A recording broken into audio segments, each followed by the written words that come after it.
conduct. Oh my God! Okay, it's happening.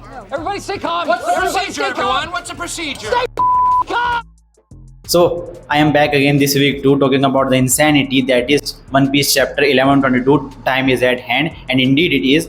तो इस legend का नाम सबसे पहले वन पीस में 600 चैप्टर्स पहले लिया गया था फिशमैन आइलैंड आर्क में, एंड आज इतने लंबे समय के बाद फाइनली ओडा ने इसका सिलुएट रिवील किया है. एंड समटाइम्स आई वंडर कि यार ऐसा किसी सीरीज़ में होता है कि एक सिलुएट के लिए इतना हाइप क्रिएट हो जाना, लेकिन खाली वन पीस में हो सकता है. सो फाइनली रिवील कर दिया गया है shanks in terms of legs, mean Joy Boy के सिलुएट को. एंड इस चैप्टर में काफ़ी अलग अलग इंटरेस्टिंग चीज़ें भी दिखाई गई हैं. सबसे पहले मैं बात करना चाहूँगा जोए बोए की हाकी स्टोरेज के बारे में. और इस चीज़ का मतलब ये है कि वन पीस में हम हाकी तक स्टोर कर सकते हैं, जिसकी इम्प्लीकेशंस काफ़ी बड़ी हो सकती हैं, and conqueror's haki at that too. And अब ये यहाँ पे सवाल उठता है कि जैसे हमको पता है एमेथ एक रोबोट है, तो क्या आप खाली रोबोट्स में हाकी कर सकते हैं स्टोर, या मतलब नॉन लिविंग थिंग्स में, या फिर लिविंग थिंग्स के अंदर भी हो सकती हैं.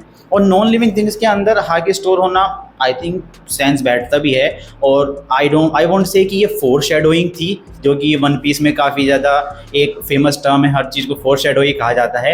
लेकिन काइडो ने वानो में एनमा के अंदर ओडन का प्रेजेंस फील की थी, तो क्या उस टाइम पे वो ओडन की प्रेजेंस ना हो कि उसकी हाकी जो एनमा के अंदर स्टोर हो गई थी, क्या वो काइडो फील कर पा रहा था? कुड भी. और दूसरी चीज़ मुझे जो ये पूछनी है यार जोए बॉय के दोस्तों से, कि भाई तुम लोगों ने ऐसा क्या किया भाई कि जो भी जोए बॉय से रिलेटेड है वो हमेशा उसको सॉरी ही बोलता है कि I am sorry.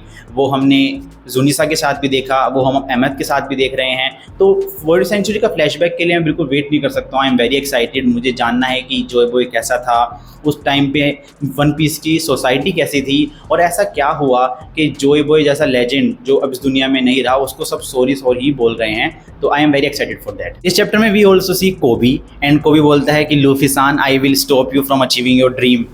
So Luffy versus कोबी. हाँ,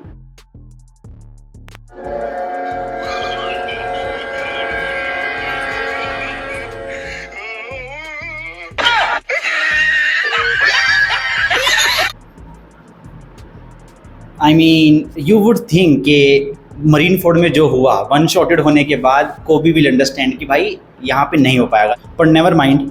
पर हाँ, एक चीज़ कहनी पड़ेगी कि अगर ओडा जो है इतना ज़्यादा टाइम इन्वेस्ट कर रहे हैं कोबी में, तो उसके लिए कुछ बिग प्लान्स होंगे उनके पास फाइनल सागा के लिए. एंड हम लास्ट वीक जो डब्ल्यू की बात की थी उसमें भी कोबी को फीचर किया गया था. तो I think there are some plans, but I don't think कि Koby right now the power that he has, I don't think कि वो लूफी के लिए ज़्यादा बड़ा थ्रेट है. आई डोंट थिंक कि वो जिम्बे को भी हरा सकता है, to be fairly honest with you. And now at the end of chapter Luffy के साथ एक काफ़ी स्वीट टॉक के बाद एमेट डिसाइडेड कि हाँ अब टाइम हो गया है जोए बॉय की स्टोर्ड हाकी को बर्स्ट करने का. एंड ही अनलॉक्ड या he unleashed the Joy Boy conqueror's haki. And क्या बर्स्ट था यार. गोरोसे को उनकी डेविल फॉर्म से ह्यूमन फॉर्म में लाके फेंक दिया 1 सेकंड के अंदर. एंड जोए बॉय की हाकी को फील करते ही सारे गोरोसो ने कलेक्टिवली सिर्फ एक चीज़ की, और वो है वापस भाग जाना होली लैंड में. और सबसे पहले हमने एक छोटा सा पैनल भी देखा जिसमें ईमो इज स्वेटिंग, एंड इस बंदे का सारा ओरा जो पिछले 4-5 साल में क्रिएट किया था वो एक पैनल ने ख़त्म कर दिया. एकदम बीगी बिल्ली लग रहा है यार. अब तो लगता है कि जोए बॉय सच में ही इनविंसिबल था.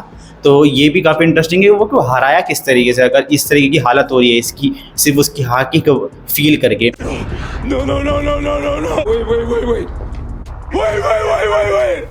और एक और चीज़ जो काफ़ी इंटरेस्टिंग है वो ये कि ये पहले से स्पेकुलेट भी किया गया था जब ये रिवील हुआ या ये इम्प्लीकेशंस हुई कि कोई भी गोरोसे जो है उसका डेविल फ्रूट नहीं है. तो हमें ये एक अंदेशा था कि हो सकता है कि ये सब के सब डेविल्स हों, लेकिन और ईमो से रिलेटेड भी हों.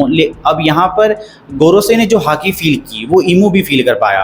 और ये काफ़ी बड़ी बात है कि ऐसा हो सकता है कि ये सब एक ही फॉर्म, एक ही किसी डेविल या इंसान जो भी है उसके 6 अलग अलग पीसीज हों, या हो सकता है ये ईमो के ही 5 अलग पार्ट्स हों जो उसने डिटैच कर दिए एक अच्छी मैनेजमेंट के लिए. तो ये आगे जानना हम जरूर पढ़ेंगे, देखेंगे कि क्या रहता है, किस तरीके से ओडा रिवील करते हैं इसको. और आप मुझे कमेंट करके बताइए आप किस चीज़ को लेके काफ़ी ज़्यादा एक्साइटेड हैं वन पीस में, क्या आपको पसंद आया इस चैप्टर में, या कुछ अगर नहीं पसंद आया तो वो भी ज़रूर बताइएगा.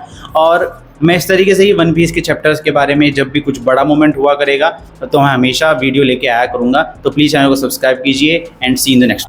So please, Sarapaka. Okay, thank you.